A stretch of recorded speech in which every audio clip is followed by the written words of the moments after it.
Welcome to the Bright Room podcast. We interview founders, thought leaders, and everyday pirates to discover new approaches to old problems for a brighter tomorrow. My yoga teacher told me that every decision in life you either make out of love or out of fear. And this was really mind-blowing to me because I always operate out of fear. When I was selling, I sold because we are a startup, we have to sell or we die. Speaking on a podcast or being on stage somewhere, I would have never done it. If you would have said hey, shoot yourself in the face or come on stage, speak in front of 1,000 people, I would have seriously considered the gun. So, because I was always full of fear, thinking, do they think what I'm saying is stupid? Do they think I look weird? Do they think I have a weird German accent? Whatever was going on in my head. But when I flip this and I do this out of love, because what I'm sharing can help the people that are listening in their life or in their business, or what I'm selling you can, enrich your life, make your business go easier. If this is my mindset, it becomes super easy. I can even be a pushy sales guy saying come on, please buy this. It's going to help you so much. So this transformed my life in so many ways.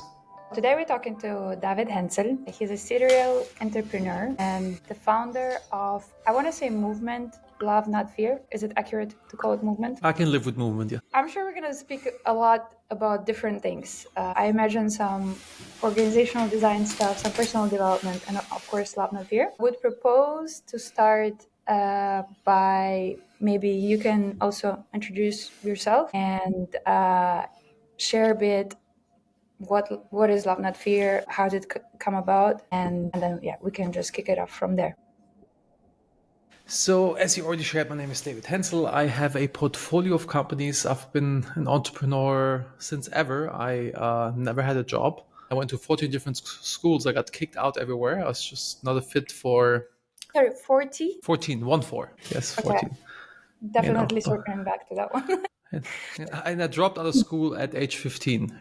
In my favor, we moved twice. So the other ones were just me misbehaving. But anyhow, so I have a portfolio of companies. I had a few companies. I sold a few. I had this realization that I want to have more impact. I think this was when my wife went through breast cancer a few years ago. Knock on wood, today she's doing great. But this was a big wake-up moment for me because I realized hey, at some point I'll lay in my deathbed and look back at my life and thinking, did I really do what I was supposed to do? Did I have the impact that I want to have? And this was a big aha moment for me that I want to do different things.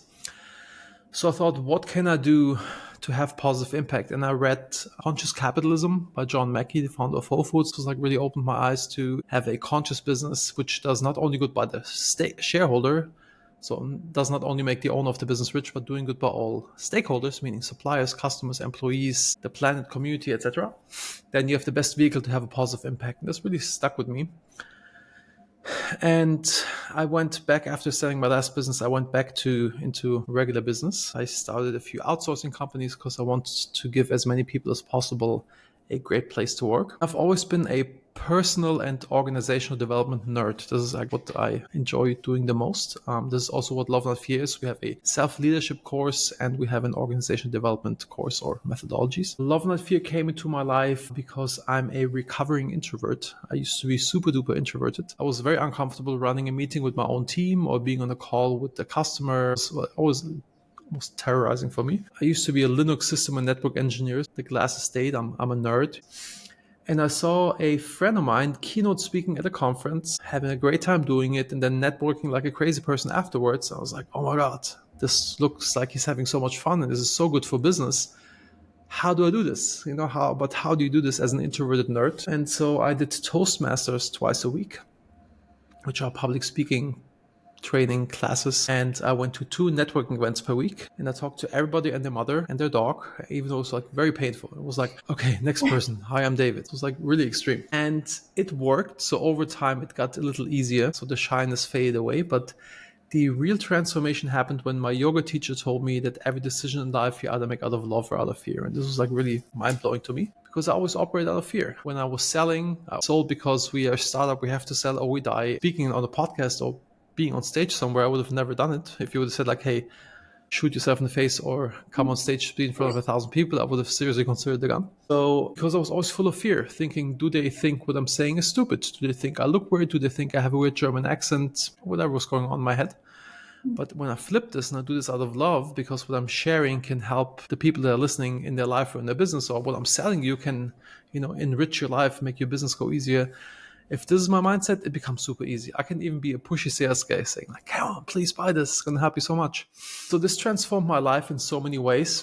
This is how I got into doing what I'm doing today. So Love Not Fear is a movement encouraging people to act, reframe. It's not really about just not doing anything that you don't like. It's about reframing your mindset about it.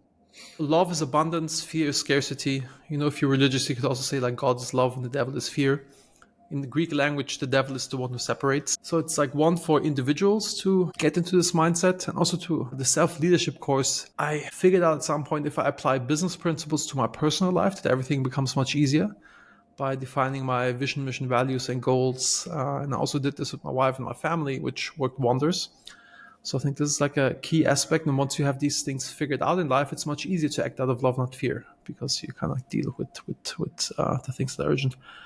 And on the other hand, love, not fear is for companies to create a company culture where people do their job out of love and not out of fear, because business just works way better and we spend so many hours per day at work. And so like, why not make it enjoyable and make it meaningful, see the impact that you're having, work on meaningful things with people that you like. It's just like a game changer for most people, because most people, at least that I talk to, do not like their job.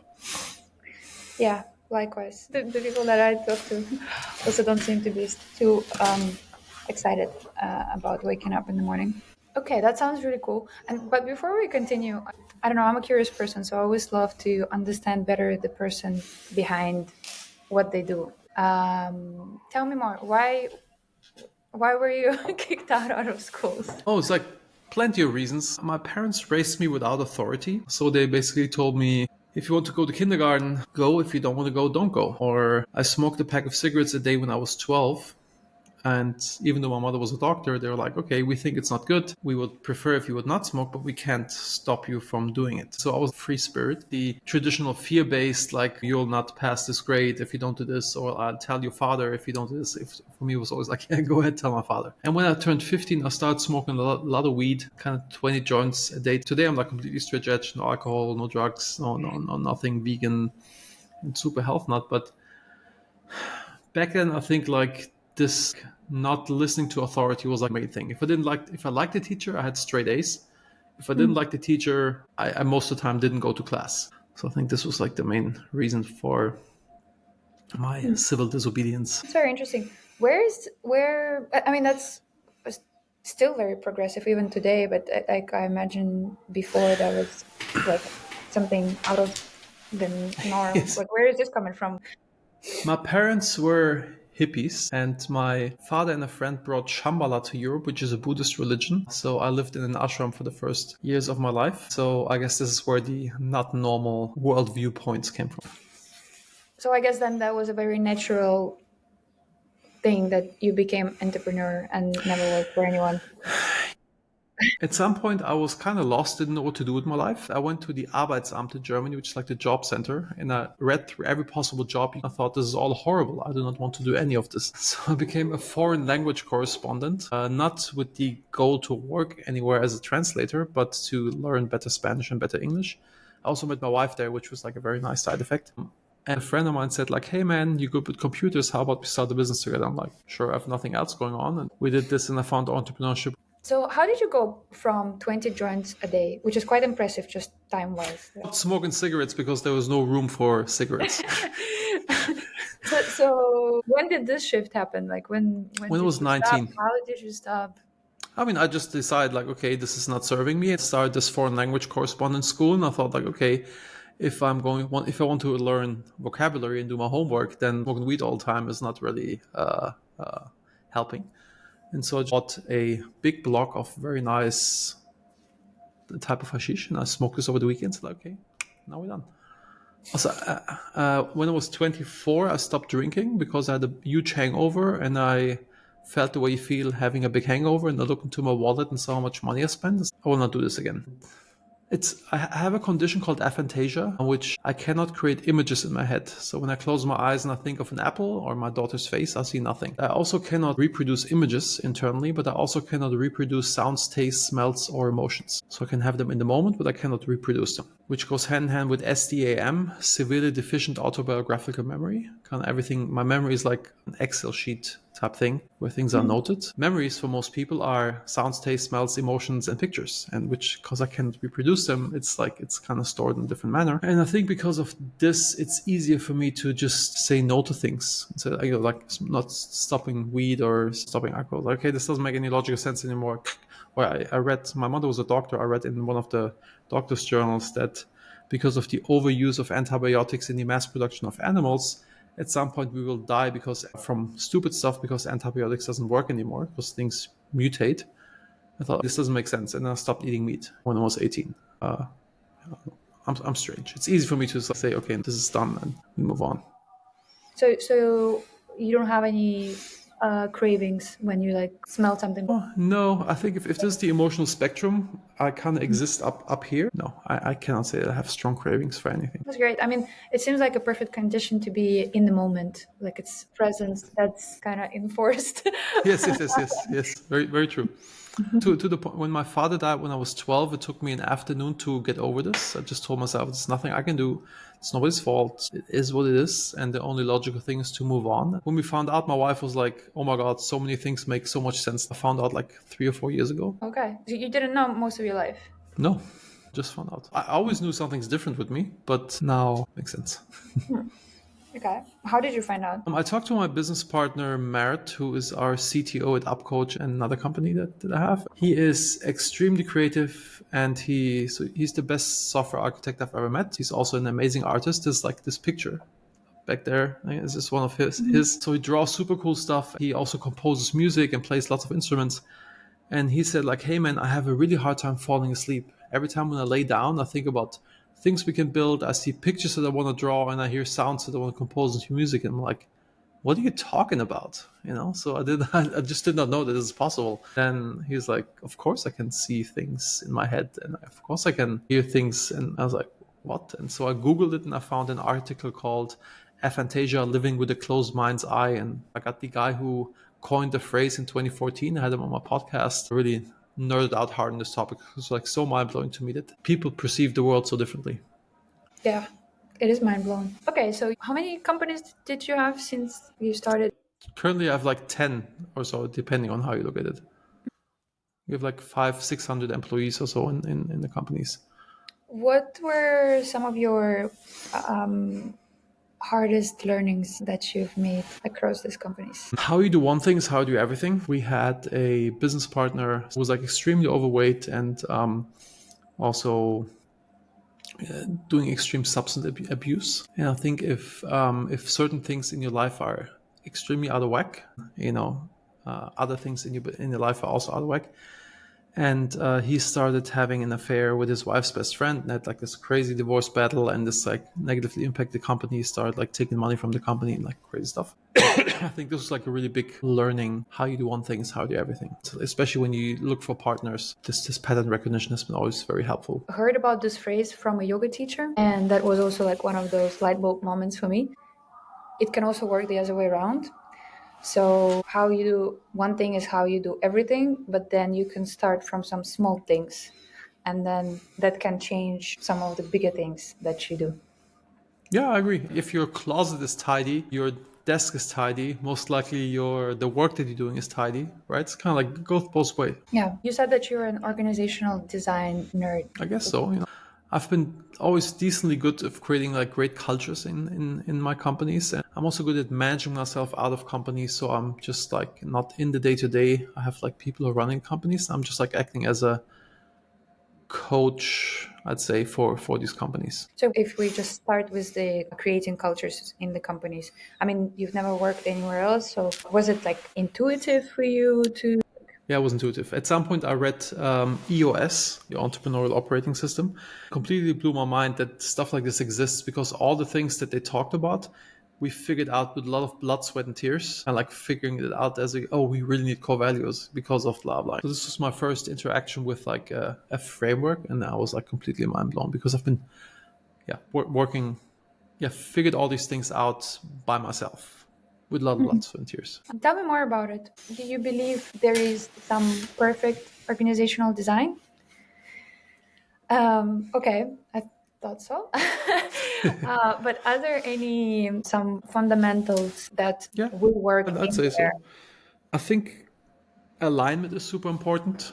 The people that you hire are excited about doing what we're doing, and kind of like defining a cool vision and mission that people can buy into, that this is like a cool thing to do. I always like to give the example of a friend of mine who has a company called Time Doctor, and they do time tracking for companies. Their vision would be, I want to become the number one time tracking software in the world. You would maybe find 5 or 10 people who are excited about this, because to be honest, who cares about time tracking, right? But so their vision is to create, to lead the remote work revolution, and they wrote a book about this. They have the biggest conference about remote work, and kind of like everybody's like rallying behind this. So I think it's, even if you do something boring, you can find a wording that makes people excited about this.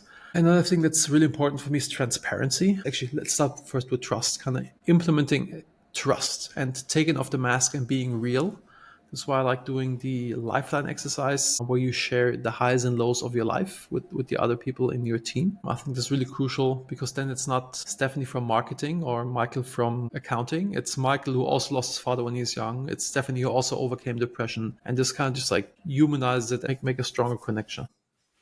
You do it in all of your companies? Like with all the employees? No, so we do it with the leadership teams. We do the lifeline exercise, because with the leadership teams, we want to be like really open, vulnerable. It's very common that you see grown people cry like little kids when you go through this, So how we usually do it is like 20 minutes, you give a presentation about your life. We also in UpCoach, one of our softwares, we have like a tool to facilitate this. So 20 minutes you share, and then it's 20 minutes around the room, shared experiences. Oh, I had a drug phase as well. Like, oh, I lost my father as well. And it's quite mind-blowing and magical what happens when you do this and you're really raw and vulnerable. And best practices, you have somebody who's started before, and this person goes like really deep.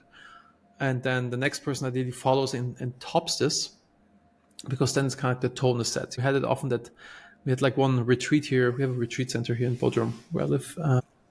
This year we facilitated one, and CEO was there with his girlfriend, and he shared things after he felt it's such a safe place that the girlfriend didn't even know, because he felt like being so open. I think that's absolutely magical once you get to the stage, because then everything becomes easier. For example, if I have to criticize you because you're doing something wrong, in my opinion, you're going to receive it differently if we see each other without, or if we have seen each other without the mask on a human level. And transparency is a big one for me. We have an error log in all companies, and the error log, the idea is that whatever fuck up happens, we add it to the error log, and we note down what happened, when did it happen, who was involved, is it fixed or not, and then most importantly, what can we do to make sure it never happens again, right? Because then we're a self-healing machine, doesn't matter. And the idea is like, you'll never get into trouble for messing up, but if you don't add it to the error log, then we have a serious problem. Because then it's about trust, transparency. Everybody knows you'll not get into trouble if you add it. Then this is also how my parents raised me.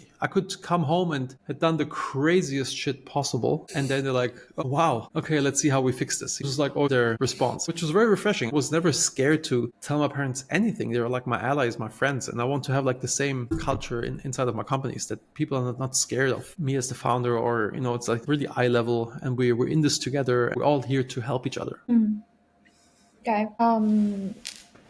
Anything else that you think should be everywhere? As I mentioned, like with vision, mission, and values, I think it's really important to have this defined culture, to be conscious about what our culture is and what we think is good and what is not good. So I like to always tell core value stories, like how people have been living up to the core values, and I like to praise people for living up to them, or like even explaining if we let somebody go, like, hey, we let XYZ person go because this person did not live up to our core values in these areas. We even ask people to sign that the last page of the contract is like our core values, and you initial next to each one, and then you sign it. If I'm not living up to this, I will have no place here. So I think it's absolutely crucial to have this alignment, because then our alignment or our beliefs drives our behavior. If we're on the same page, it's just, I think everything becomes much easier once we have created this alignment. So acting and then feedback loops to see, like with habit trackers and on personal level or with KPIs or activity metrics, are we really doing the things that are in line with our beliefs, or do we have to update our beliefs and plans? I guess that, like with values, there's always this interpretation and perception and everything that comes with it. You solidify and clarify it with those kind of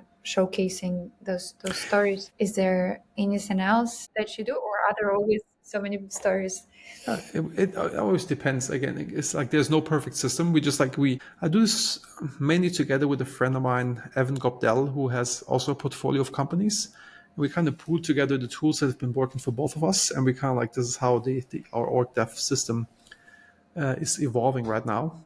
The idea is we just like, hey, we have like all these tools. You kind of pick and choose what you think is the best thing for you. I think it's stupid to say like, hey, this is how you have to do it. And so how we like to do it we like to start with the hiring process, and I'll ask the hiring manager to create a video of him or her explaining the job post. Hey, we want you to do this and this and this, kind of like almost like reading through the job posting, but like with a little more color, because I want the person that applies for this job sees like, okay, I gotta work with this guy. Can I, does this guy give me the creeps, or can I see myself working with him? And then I like them to share the vision and mission and the core values briefly. They kind of know what they're into. I like to have polarizing values. For example, at Maxi and my business in LA, our number one core value was build cool shit, because we want to attract lots of engineering nerds that want to build cool shit, and want to repel people who want to come to work with a suit and tie on and that are offended by the word, using the word shit in their core values, because they would not fit our culture.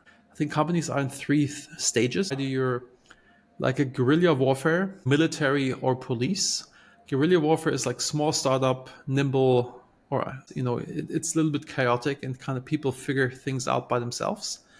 Military is like more structured, and it's still war, but if I shoot somebody, I have to kind of report to the guy above me. And then police state is like, you just gotta blindly follow the SOPs and rules and like don't think outside of the box. And if you bring somebody from the police state into the guerrilla warfare, they will get lost. At Max City, we hired the person who built the CDN for Yahoo, which was like on paper the dream candidate. It was so perfect, but he just like did not vibe with our chaotic way of doing it as a small nimble startup that wants to do crazy stuff. Yeah, a little tangent, but I think like alignment, that people are really aligned with what we're doing here, and I think it's totally cool. Also in my personal life, I like to take off the mask and kind of really share. For example, I just like publicly talked about that I smoke weed like a crazy person, etc. And if people can't vibe with that, then they're not for me, and then it's totally cool. Even though. Do you know what I mean? So I'm happy to repel people that are not a good fit for me, but sharing these things, I drag people in very fast that are a good fit. I think it's the same thing with core values and vision, like kind of like these things with the company. Yeah, no, that makes sense. What were some of those things that you mentioned you learned with sweat and tears? I mean, for example, we did not have a defined vision and mission at Max CDN. We started out, it was like very clear with the founding team. We want to make CDN easy to use, make it simple to use, and focus on small file acceleration. This was like our thing. This is how we build a network, etc. But then we grew more and more people, different sales teams, and sales team grew, etc. And then like we started running into 10 different directions, going after different clients, building different products. And it was like, and we stopped growing because we're just like all over the place. Realized that this was because we did not define our vision, mission, and values clearly. So we sat down and we kind of like defined them and used this as our filter. Then we took off again. Especially once you go over 25 people in the company. In the beginning, it's like the hive mind kind of knows everything, but once it gets too large, it just doesn't work anymore. I love to have vision, mission, values. If people really internalize them, you have to manage a lot less. And I have a cool story of a friend of mine who built Ring.com, the doorbell. He sold to Amazon for a lot of money. So Ring is a doorbell you put on your door. If somebody rings the door on your iPhone, the video comes up and you can talk with this person, you see him. So that's the idea. And I talked to his head of engineering about the power of vision and mission statement. And he said one of his engineers came to him and he wanted to build the party mode for one of the other products they have, which goes on the side of a wall on the house. And it has 2 floodlights. When somebody walks past, in the garden at night, the floodlights go on and you see him on camera. I can hear him and talk to him and say like, hey, what are you doing on my property? Like get lost or call the cops. That's kind of like the use case. And he said, since this thing has lights and a microphone, if we program the party mode and we turn on party mode, the lights will flash to the beat for music, And he thought it's the best idea ever. The head of engineering could have said, like, dude, that's a dumb idea, go back to your desk. But then the person would be deflated and probably not bring any ideas, even maybe he has a good idea at some point. So he told him that's a fun idea, but what does this have to do with our vision and mission, which is to reduce crime in neighborhoods? And the guy was like, oh yeah, makes sense, And so once it's internalized, it helps people to like really focus on what matters. What are we doing? Who are we doing it for? Mm-hmm. So what is your vision for love, not fear? In 5-10 years, what would be the ideal? I want that 1 billion people in the world understand the concept that every decision in life they make out of love and not out of fear. So I think this understanding, yes, Okay. because it all starts with awareness. It's like my big hairy audacious goal. The understanding serves some behavior change and some like final outcome. What would you like to see? I mean, people make more decisions out of love, because I think life is much better once you see there is abundance, life is good, the world is pro you and not against you. And I think like a lot of things will solve themselves. If you act not out of fear, out of love, people will be more kind to each other, help each other. It's going to be, it's just like people will connect. And I see how much impact this had in my life. A random story. My brother, we have these stickers, these love not fear stickers. I don't have one here yet, but so my brother always hands them out. He told me a story. He used to live in Bodrum here with us, and he was at a cafe, and a woman came to him and said like, hey, do you remember me? He said like, no. It's like, you gave me the sticker, and she showed a phone with the sticker on it and told me about like that every decision in life is made out of love or fear. This morning when you told me, I found out that I'm pregnant, and I was sitting there contemplating having an abortion. And because you told me that, she decided to keep the child. So I think it's so powerful once you understand this concept. So this is why I'm so passionate about sharing this with everybody and their mother. I actually had an interesting discussion about this because I was telling my boyfriend that I'm taking part in this course, the love not fear concept, and then he said like, actually I don't mind fear. I think fear is useful, and I was like, like let me think about it.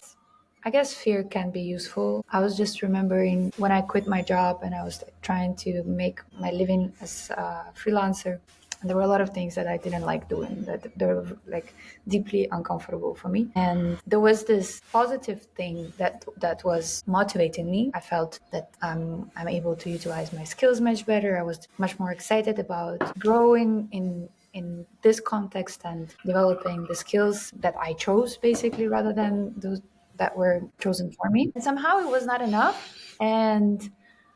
And then I created this exercise for myself. I imagined that, like, when I really didn't want to do something, I imagined, like, okay, if I don't do this, I'm going to need to go back to corporate. And that was just, like, such a slap on the face. I was like, okay, I need to do it. It was a great motivator. Definitely buy into the concept. And I think the decisions should come from love. And it's a powerful reframe. But that got me thinking that, okay, maybe there was still some fear is powerful. Absolutely. It is a big motivator and also can be very useful. But if you've seen Star Wars, there's the dark force, which is very strong as well. But the light is stronger. I actually haven't seen Star Wars. Really? I tried multiple times, but I fell asleep every time. And I decided, okay, I give up. As I said, fear has its use cases, but these days there's like not that many things that we really have to fear, in our societies. And if you can, so one example, for example, with my wife used to always ask me to do stuff around the house because she's an interior designer. She always wants to change things up and like, hey, could you hang up this picture? Could you this? Could you that? I hate doing these things with a passion. And so I always did them out of fear. Once I understood this concept, I started out of fear, but then I switched to love to make my wife happy and to make our place nicer. And most of the time, then the task was not even that bad. It's just kind of like getting the kickstart with fear. Today, thank God, we live in Turkey and handymen are not that expensive, so I don't do anything anymore. As I said, your boyfriend's right. There is a place for it, but I firmly believe that life is much better when you are able to switch to love and are not stuck in fear. What are some of the challenges, or like if there were just 3 things that you feel need to be changed now in the workplaces? One from the design perspective, one from leadership perspective, and one from the employee perspective? I think from the employee perspective, starting there is like to take full ownership of your life. This is like really important to kind of really own all the areas in your life. I think this makes things much easier, that understanding that you're in control of your destiny and that not being in the victim position. I think that's like a crucial thing. In terms of leaders, my ideal scenario would be if there are no leaders, if everything is self-led. So kind of like going to a teal organization where everybody has their say. And from a design perspective, I would like to go with everything that we have a self-led or network managed organization where the owners of the business just give a frame or like a direction and some core principles, and then everybody can do their own thing, kind of like bring their whole being into the organization. We did this at Upcoach, one of my companies. We developed software. Before we were like very traditional. The head of product picks what is going to be built, he specs it out, and our designer makes the pretty pictures, and then he says like, developer A, please develop this feature, developer B, do this one, developer C, do this one. And then they disappear in their dark rooms. They come back at some point and say like, okay, now build this, and marketing announces it, and customer support deals with the issues. So with like lots of silos. After a few weeks, they hear something, this was good or this was bad, but they kind of operate in this vacuum. They're just like a small wheel in the machine. And so we switched it, that we asked everybody to do customer support. They're not a fan of it, but they agreed because the idea was that they really understand what the issues are that our customers are having. It forces them to really understand our software better. The head of product just create a pool of ideas that can be worked on. They're not fully spec'd out tickets. They're just like rough ideas of what can be worked on. The developer has the choice to pick which one they want to pick. We also told them like, do not give us estimates how long you're going to work on this. We give them budgets. We made small, medium, and large issues, and they have to more or less that many days, etc. So we forced them to make fast decisions. And then once they built this feature, they announce it to our user community. They post in our forum like, hey, me, David, I just built this feature. Because then they get the praise, like, oh, thank you so much. They see the impact that's having on people, and they also get the direct feedback, like, why did you like this, etc. This improved our output by 300%, 300, and the employee happiness was never greater. I think this is like kind of where I'd like things to go from an organizational design standpoint, that everybody works with people that they like, or they have like a good understanding, good camaraderie, like taking off the mask, being real. Everybody's transparent, and everybody sees the impact that they have on the work that they're doing. So they do meaningful work. They see how they impact other people's lives, so the customers or whatever. Yeah, it makes so much sense. It always kind of makes me wonder, why do we still have something that's not working in that way? Like little players. Because of fear. Like fear, middle managers and top managers and owners scared to give up control, scared to give up power. I think this is like all where this is coming from. All these issues that we're having that's not leading towards a teal organization is based on fear. I realized a few weeks ago that I don't believe in leadership at all somehow. I didn't know, because I was also offering leadership training in my previous company. So it was a funny realization. Somebody just kept on saying that we should focus on leadership specifically, like as a company, I should focus on leadership training because it's easier to sell, it's more in demand and everything. I just had this like internal like repulsive. No. Yes, yeah. And I didn't understand why. And then I realized I don't really believe in leadership somehow. Middle management is like the worst nightmare for me. Even though in management we have middle managers, but like it's kind of like playing this in-between game of like putting pressure on people below you, kissing up to other people above you. Like, so ideally we get to the point that people, I believe in leadership and self-leadership. And also I think like leadership, like direction, people can give direction and be inspiring. I know where you're coming from. I believe in roles. I don't like that there is some component of like one person above the other. Yes, for sure. I always want to be at eye level with everybody in my company. Yeah. I guess nothing is wrong in leadership as a role. It's just that the connotation and different things that come with it that I disagree with. There's an image, German saying, nach buckeln, nach unten treten, which basically it's like an image of somebody like bowing down and somebody else is standing on top of him, and there's like people above him, and they kick the people below them and they kind of give their back to the people above them. Like, this is like my worst nightmare. Somebody mistreating somebody below them, or like even seeing somebody below them. Another German saying, we all cook with water, and it's just like we're all just human beings. Yeah. What are some of the exciting things that are happening for you now with Love Not Fear, or otherwise? What are you most excited about these days? I'm really excited about AI because AI became so good. So we have like, we're branching out. We have like a franchisee in Greece. We have one in Turkey, and kind of like branching. We're localizing Love Not Fear in the courses, and AI became so good. It's really funny to see me speak perfect Greek or perfect Turkish, just like around these videos too. So we're localizing a bunch. I'm speaking at a bunch of conferences, going to Istanbul tomorrow, and then flying to Athens on Friday and speaking at the conference there. So a lot of movement and a lot of good stuff is happening. So I'm really excited about that. We're also, just like, we've just formed a board of very cool people for Love Not Fear. One being a dean of a college, because we have the self-leadership course. We also had in the Rotterdam School of Management, teaching it there. And so we want to get into more schools. And I just want, like, as I said, I want to spread this far and wide to people. Yeah. So is it going to be like cohort based in multiple locations, led by some Yes, some what's it called, certified trainers. So we do cohorts. I do not like. Before, it was a DIY course, and I had a 7% completion rate, and I thought it's horrible, and that my course must be absolute garbage because people buy it but they don't complete it. But it's actually a decent completion rate for a DIY course, because people just buy courses and they do not complete them. And now with the cohort, we have a 93% completion rate. So and we're social animals, and we want connection, we crave connection, and it's like a big part of what we're doing. We're building communities of people. That's a really important thing about that. Yeah.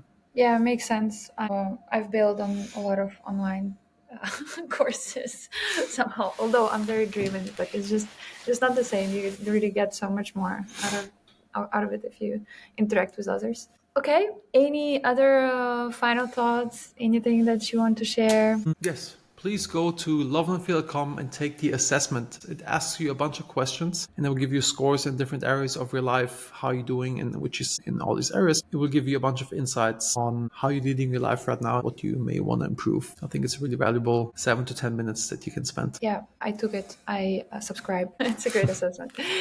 I want to close it with some random question. And I had this idea when I started the podcast, which I thought was a genius idea, to ask the previous guest some random question for the next guest. And then somebody told me that it's from the Diaries of a CEO podcast. I was like, damn it. But I haven't come up with some better idea yet. So I'm just going to roll.